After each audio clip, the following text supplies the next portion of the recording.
इस डिक्टेशन प्रशिक्षण कार्यक्रम में आप सभी प्रशिक्षार्थियों का हार्दिक स्वागत और अभिनंदन है।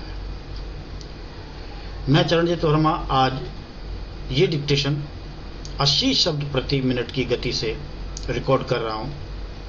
10 मिनट की डिक्टेशन है। सभी प्रशिक्षार्थियों से विनय है कि अधिक से अधिक शब्द चिन्हों, वाक्यांशों और संक्षिप्त शब्दों का प्रयोग करें। 10 सेकंड के बाद डिक्टेशन प्रारंभ हो जाएगी।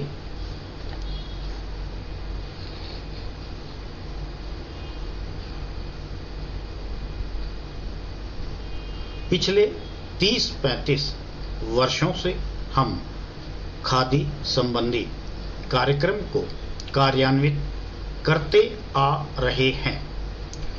इस कार्यक्रम की ओर हमने काफी ध्यान दिया है और हम में से कुछ ने तो पर्याप्त समय भी दिया है। सबसे बड़ी कठिनाई मिल के बने कपड़े से प्रतियोगिता की है। एक और कठिनाई यह भी है कि सदा इतनी खादी उपलब्ध नहीं होती जितनी कि उसकी मांग रहती है। खादी का आर्थिक आधार भारतीय जीवन संबंधी कुछ मौलिक तथ्य हैं। हमारा देश कृषि प्रधान देश है, जहां अधिकांश लोग किसी न किसी रूप में खेती बाड़ी से अपना निर्वाह करते हैं। यदि आप यह देखिएगा कि उसका खेत बड़ा हो या छोटा, वह और उसका परिवार साल भर बराबर खेती के काम में ही व्यस्त नहीं रह सकता। उसे काफी समय बेकार रहना होता है। दूसरे रोजगार की खोज में वह अपना घर छोड़कर नहीं जा सकता, क्योंकि खेती के काम में कभी कभी निरीक्षण की आवश्यकता होती है। यदि बेकारी का वह सब समय जब किसान व्यस्त नहीं होता खादी तैयार करने के काम में लगाया जाए तो देश भर की आवश्यकता के अनुसार खादी मिल सकती है।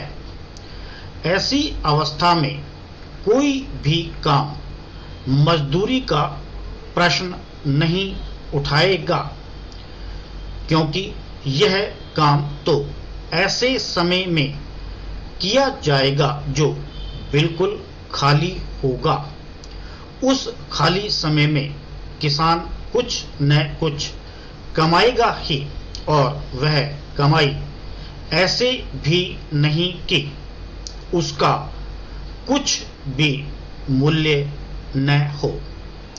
कम से कम वह अपने लिए तो इतना कपड़ा तैयार कर सकेगा जिससे उसको बाजार से न खरीदना पड़े।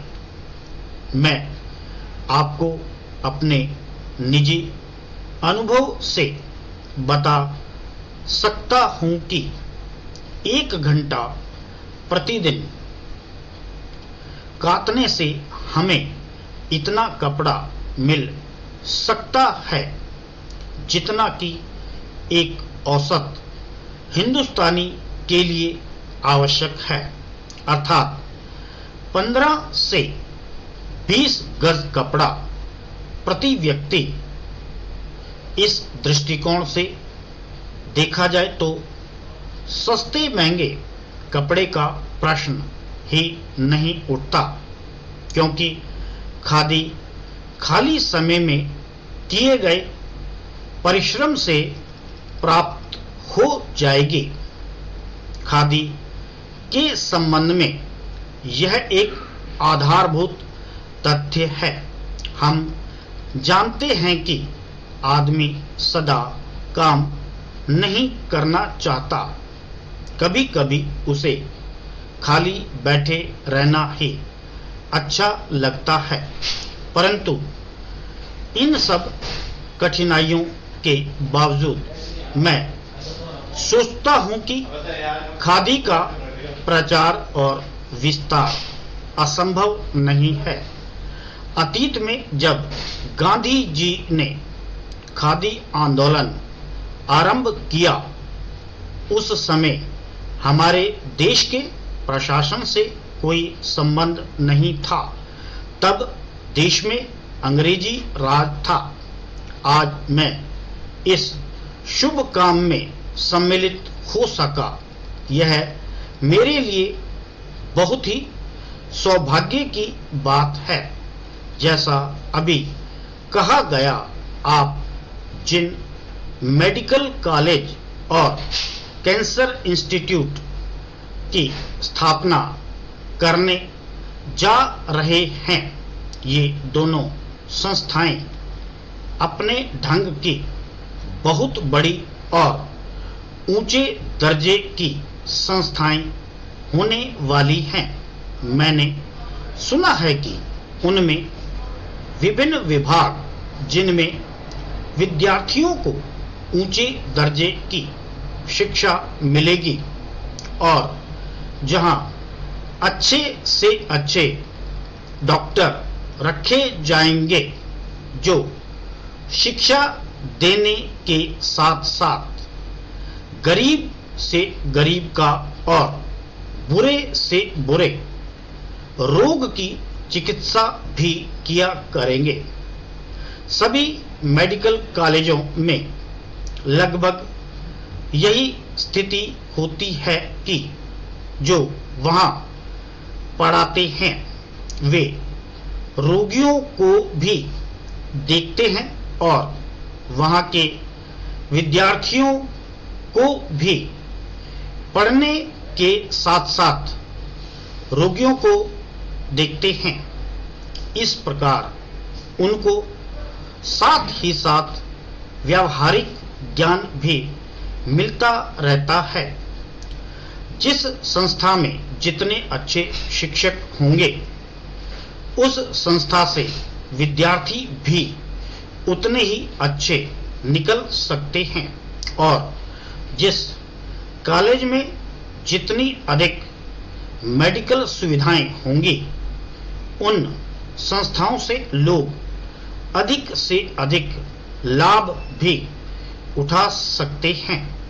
आजकल यह एक आश्चर्य की बात है, पर बात सही है कि संसार विज्ञान में बहुत अधिक प्रगति कर रहा है, विशेषकर औषध और चिकित्सा के संबंध में।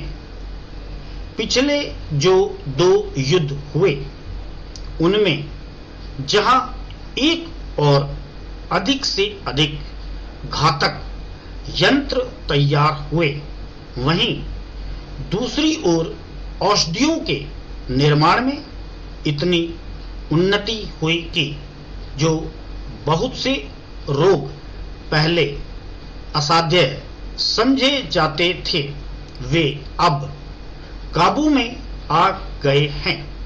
इससे परिणाम यह निकलता है कि विज्ञान की प्रगति में कोई दोष नहीं। इस प्रगति से जो जैसा लाभ उठाना चाहते हैं, उठा सकते हैं। यह मनुष्य पर निर्भर है कि वह उस विद्या से लाभ उठाए या उसे हानिकारक बनाए।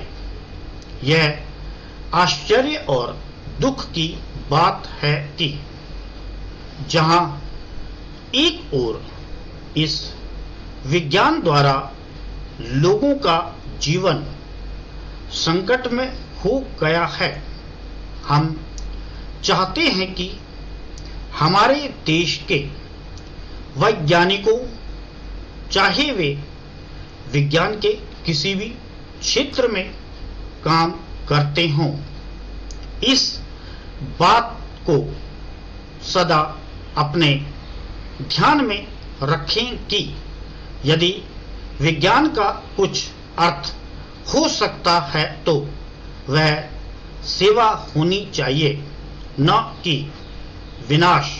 और जब सभी लोग इस ध्येय को अपने सामने रखेंगे तो इस देश के वैज्ञानिकों द्वारा विज्ञान की जो प्रगति होगी वह संसार तथा मनुष्य मात्र के लिए कल्याणकारी होगी, विनाशकारी नहीं।